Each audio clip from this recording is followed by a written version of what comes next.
we're into the plan section. Ooh. We are into the plan section of moving forwards into 2026. What would I do this year if I wanted to make 85-year-old me miserable?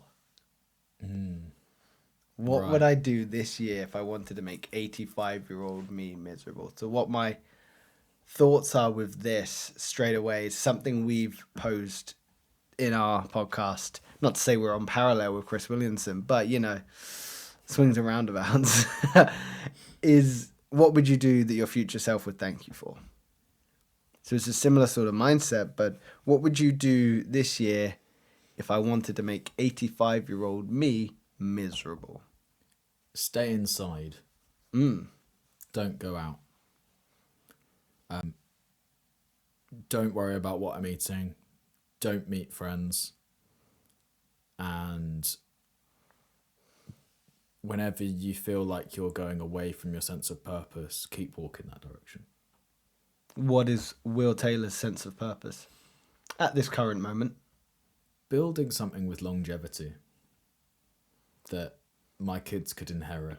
So building something with longevity that your kids can inherit is in itself, if you were to be not aligned with your sense of purpose that you've defined currently, yes, by default, your 85-year-old self would be miserable. But staying inside, not conversing with friends, not pursuing your goals. Is there anything else that you could do this year that would make 85-year-old you miserable?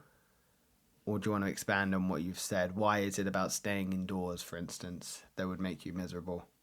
Because I'm sure there's other people that listen that maybe do stay indoors most of the time and they feel perfectly fine. I think when I'm 85, if I make it to 85, maybe going outdoors won't be as accessible. So when I'm in the position now where I have a healthy enough body to where I can go out for walks and I can go and do things, the fact that I would choose to stay inside and work towards something that's a meaningful goal is like, that's not meaningful when I'm 85. Will I care that I spent the day editing, or will I care that I actually went and looked at a cool view? Well, I'm going to want to look at the cool view. So just going to care about the little things almost. Yeah, and just the stuff that is taken away from you. When you're 85, you can sit and work at a laptop. Maybe that won't be a thing that people do. They might just be looking at their glasses, just thinking things with the Neuralink. But yeah, I think just the things that you'll physically struggle to do when you're 85, if you don't do them now, you're wasting that opportunity. Yeah, I like that. I would agree, absolutely. You know, not getting outside, not eating well, putting substances in your body that shouldn't be there, not going to the gym, not being active, not going for walks. Absolutely, not taking care of yourself mentally, spiritually, physically, 100%. You know, I would even say maybe what would I do this year if I wanted to make 85-year-old me miserable? I wouldn't meditate, and that's something I don't do. So maybe I should be doing it because it's the inverse of that. But I think if I wanted to make 85-year-old me miserable, I would be working behind a desk all day, every day. I'd likely move to a city, which is ironic. I'm describing the life I would have had if I went for that sales manager or accepted the sales manager role, which is really interesting. Yeah, I think 85-year-old me would regret choices not taken. So to make him miserable, I'd have to live a very safe, clean, inside, boring life. Very small, very accepting of limitations.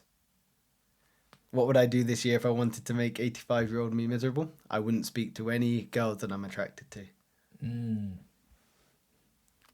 Or think that I could have a future with or a chance with. Yeah, Nice. that one's kind of shitty, but it's true. Yeah. What would 85-year-old me wish I did more of?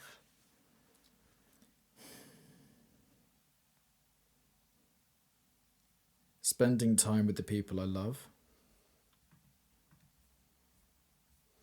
I let too many things get in the way of me doing that. So, yeah, if I can find a way to to spend time with more people and just enjoy those moments, I think I'll look back with grateful eyes on that. So tell me, spending time with people that you love and care for, how does that feel? How does that sit for you in the moment? Why would 85-year-old you wish you did more of it? You know, what senses are you experiencing? What is it about that experience that's going to fill your soul? Nothing's more fulfilling than that. There's no ulterior motive. There's no, this will compound and make the best thing that's sellable later. It's like you're genuinely just enjoying that moment, and it creates a moment that you can look back on and like. When you're just working towards something, like, because I want to say like, oh, well, I think I'd be very happy to look back and say that I just worked every day, but actually all those days that I'm working blur into one.